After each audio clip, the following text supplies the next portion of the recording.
puisque tout ça a été mis en place.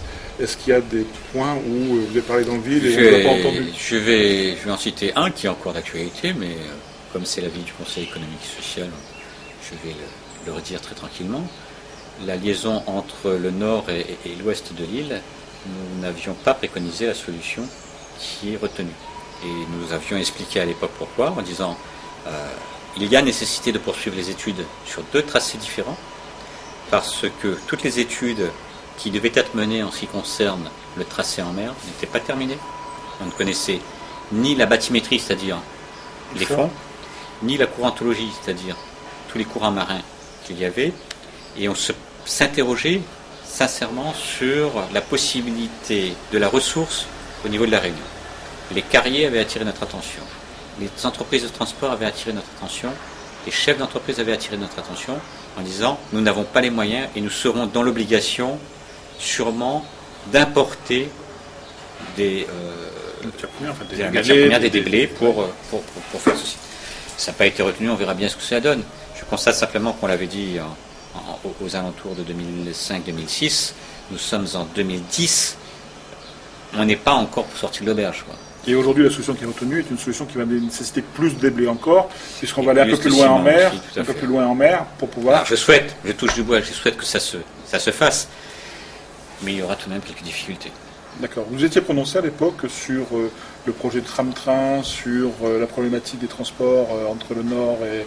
Tout à fait. Mais pour nous, la problématique du transport a toujours été dite depuis de nombreuses années, et à l'époque même de mon prédécesseur, on en parlait. Concernant le tram-train, il est arrivé en débat alors qu'on parlait surtout d'un TCSP. Donc c'était un transport commun en site propre. Et pour le Conseil, nous avions dit qu'il y avait nécessité d'avoir un transport commun en site propre qui entoure l'île, de Saint-Benoît à Saint-Joseph, et qu'il ne fallait pas avoir une vision uniquement restreinte. Ça, c'est le premier élément. Et nous avions également dit que le TCSP devait se faire en tenant compte des autres transports en commun. Parce qu'on ne pourra pas mettre entre les hauts et les bas un TCSP. Donc il y avait nécessité de réfléchir à tout ceci. Un maillage, comme on dit.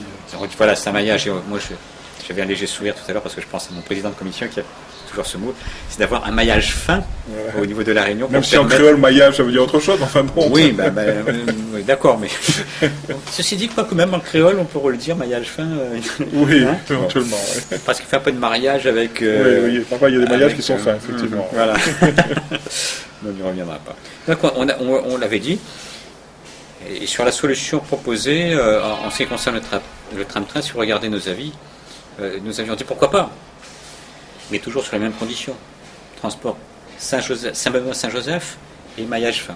Et nous avions dit aussi, si on faisait un tram-train, qu'il y avait nécessité d'avoir un véritable partenariat avec les transporteurs en commun. On ne pouvait pas lancer quelque chose sans tenir compte de ce que faisaient les transporteurs en commun aujourd'hui. Le deuxième élément qu'on avait dit... Juste un mot, on ira au deuxième élément, mais quand vous avez vu que la route des Tamarins, qui est une réussite, personne ne dit ce qu'on vient, il n'y avait pas de TCSP sur cette route des Tamarins, il n'y avait pas de piste cyclable sur la route des Tamarins, c'est pas des choses que vous avez fait tilter à l'époque? Non, à l'époque non, parce que nous avions en mémoire le tracé du tram-train tel qu'il était prévu. En bas. Et donc on savait que cela pouvait se faire. Donc on n'a pas tilté, par contre on a tilté sur les coûts. Et de la route des Tamarins, on avait demandé à faire une étude sur pourquoi il y avait une dérive des coûts. Cette étude a été menée par le Conseil régional, donc proposition qu'on a faite qui était suivie des faits. On a à l'époque parlé du fameux syndrome hollandais. Et on s'est à chaque fois maintenant appuyé dans nos avis en disant attention au syndrome hollandais pour d'autres projets. Alors,